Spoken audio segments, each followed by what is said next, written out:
Hola, muy buenas. Bienvenidos a un nuevo vídeo del canal Analítica de Logística y Distribución. Mi nombre es Miguel Hernández y soy profesor de distribución comercial en la Universidad de Murcia, en España.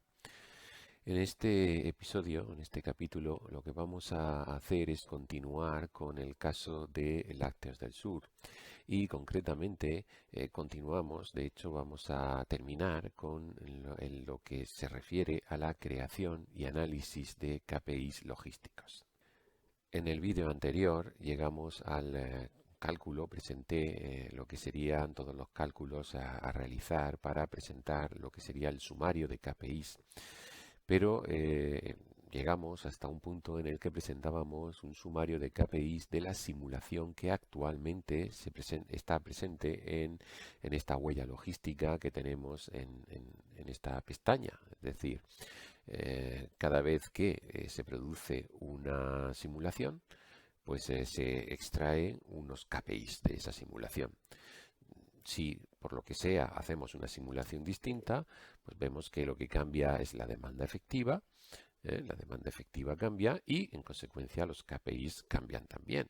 De hecho, si nos ponemos, por ejemplo, aquí, vamos a espacio y le damos a Enter, vemos que se está produciendo un cambio continuo en los datos de esos KPIs obtenidos. ¿De dónde proviene ese cambio? Bueno, pues efectivamente proviene del hecho de que cada una de esas simulaciones juega con patrones de demanda efectiva distintos, ya que introdujimos en su momento el factor de aleatoriedad de la demanda diaria. Bueno, pues claro, tenemos un sumario de KPIs, pero también vemos que estos KPIs solamente son, o nada menos son, pero son en realidad los KPIs que se corresponden con una simulación en concreto. ¿Cómo podríamos obtener estimadores de KPIs que de alguna manera presenten una descripción más estadística y por tanto desde ese punto de vista más fiable de lo que serían los estimadores que podríamos obtener de toda la población de estimaciones o de simulaciones que podríamos realizar?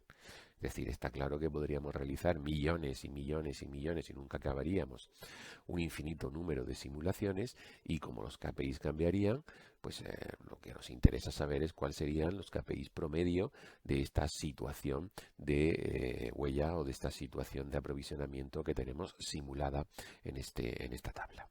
Bueno, ¿cómo hacemos eso? Bien, lo que vamos a hacer, de hecho, es vamos a crear una tabla y vamos a crear una tabla en la que pues calculamos, o en la que se nos calculen todo el sumario de KPIs para un número determinado de simulaciones. Esto será un muestreo del número infinito de simulaciones que podríamos hacer. Ese muestreo lo vamos a realizar sobre 100 simulaciones. 100, bueno, es un número redondo, podrían ser 150, podrían ser 200, podrían ser 2000, 20.000. Lógicamente, cuanto mayor sea ese número, más pesado será todo el proceso y también por otra parte 100 es un número que en estadística o en lo que es la descripción ya de distribuciones ya podemos decir que aplicando el teorema central del límite pues nos permite aproximarnos a lo que sería una distribución normal y trabajar de esa manera con estimadores basados en ese tipo de distribución, en una distribución normal. ¿Cómo creamos esa tabla de datos? Bueno, yo la tengo aquí ya creado un primer esquema de tabla y fíjense lo que vamos a hacer. Vamos a inmovilizar paneles aquí para trabajar de forma más cómoda. Y fíjense lo que hacemos. Lo que hacemos es crear una tabla en la que tenemos en la primera columna el número de la simulación correspondiente. Como he dicho, vamos a realizar 100 simulaciones. Y en el resto de columnas lo que tenemos son el conjunto de KPIs que tenemos aquí. En la primera columna tenemos la duración promedio del inventario, en la segunda columna tenemos el número de ocasiones con DPI superior a 4, en la tercera columna el inventario promedio y así sucesivamente. ¿Qué ponemos en la primera fila de ese conjunto de 100 simulaciones? ¿Qué ponemos en esta fila? Bueno, pues aquí lo que ponemos son los datos correspondientes a la simulación que tenemos en cada momento en la huella digital.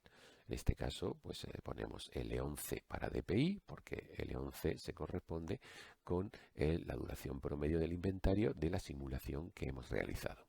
Ponemos L12 para hacer mención a el número de ocasiones que en esta simulación tenemos una duración promedio del inventario superior a 4 o igual a 4, y así sucesivamente. Es decir, vamos poniendo la L correspondiente, que de hecho lo único que estamos haciendo es transponiendo todas estas filas a todas estas columnas. Bien, y a partir de ahí, ¿cómo estimamos los valores que tendrían estos KPIs si realizáramos un conjunto de 99, en este caso, simulaciones adicionales para llegar a la número 100? Bueno, entonces, ¿cómo hacemos esto? Bien, pues lo que hacemos es seleccionamos toda la tabla de datos.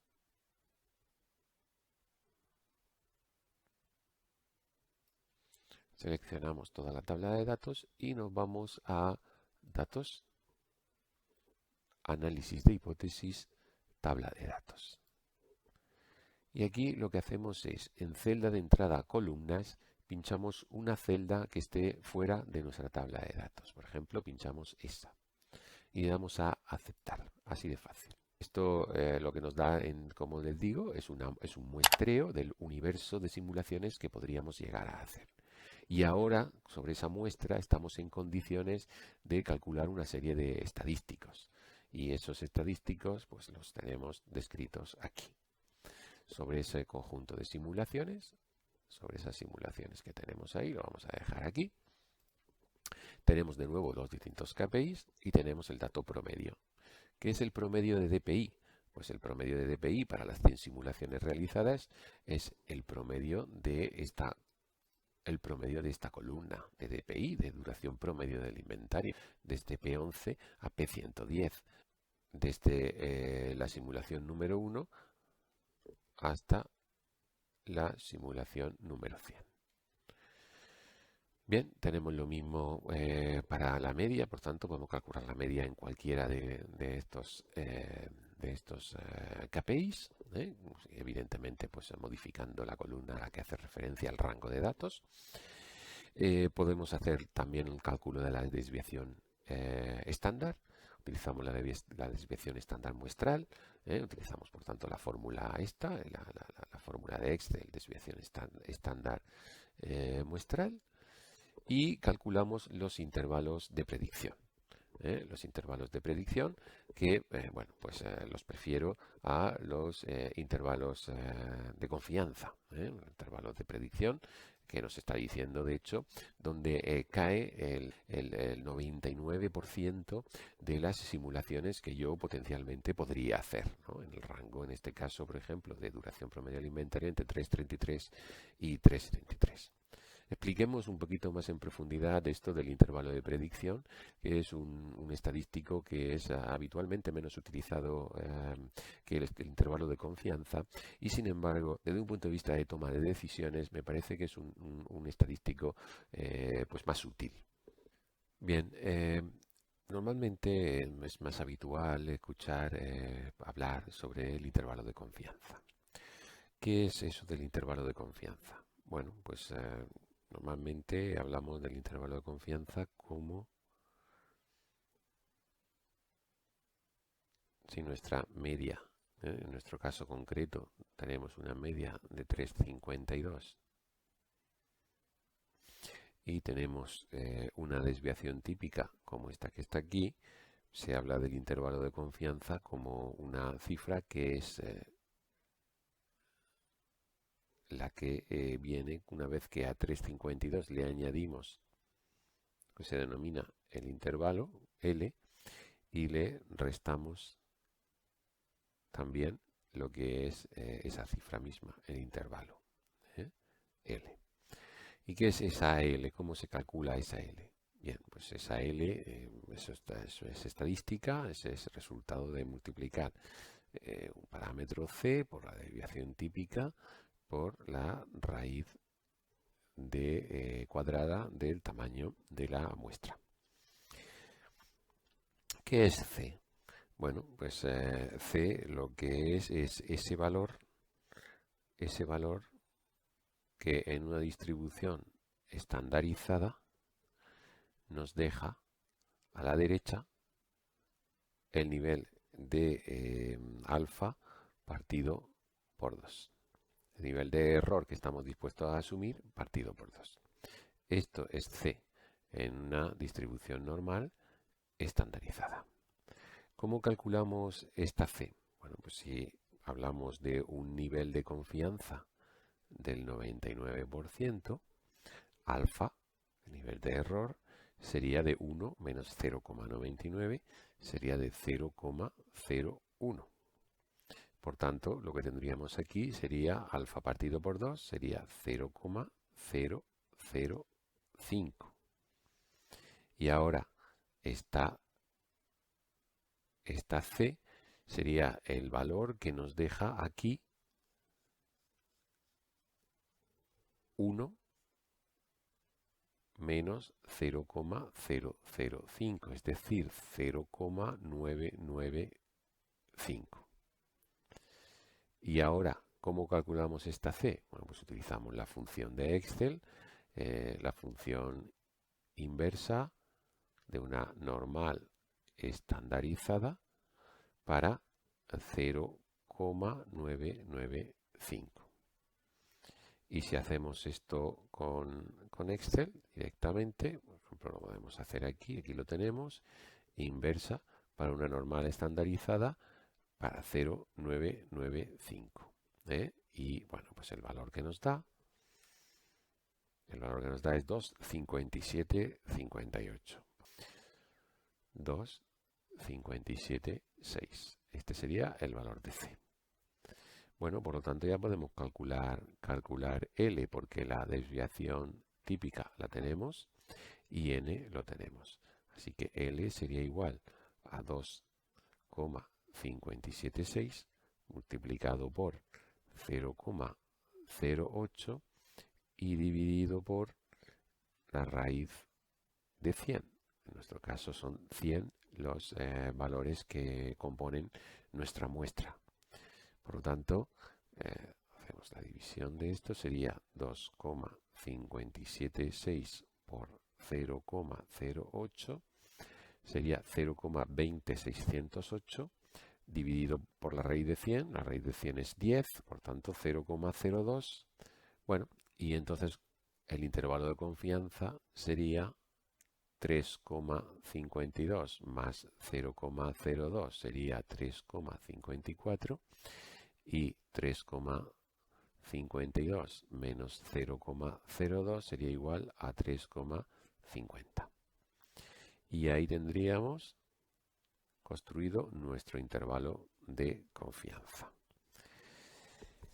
Ahora bien, el tema es cómo interpretamos estos valores, cómo interpretamos este intervalo de confianza. Realmente el intervalo de confianza lo que nos está diciendo es que con cada muestreo que hagamos, es decir, cada vez que corramos nuestra Excel y saquemos 100 simulaciones nuevas, cada muestreo que realicemos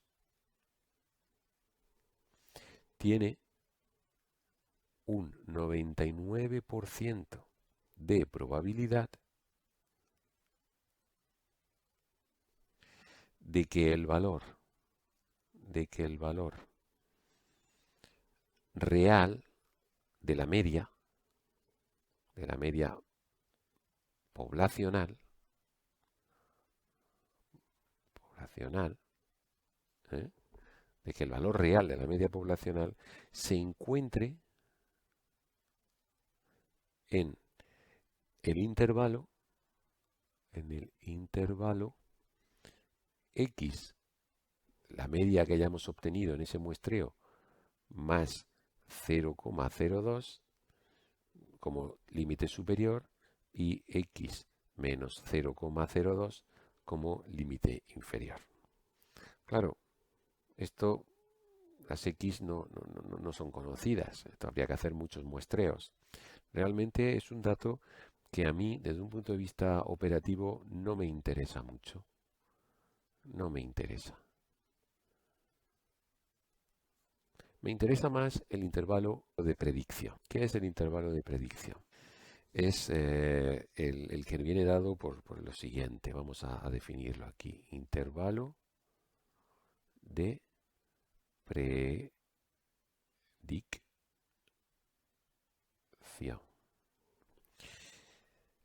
Vendría a ser lo siguiente. Si elegimos aleatoriamente otros puntos de datos de la población, es decir, si cogemos cualquiera de los datos de esas 100 simulaciones, pero podríamos hacer muchísimas simulaciones más.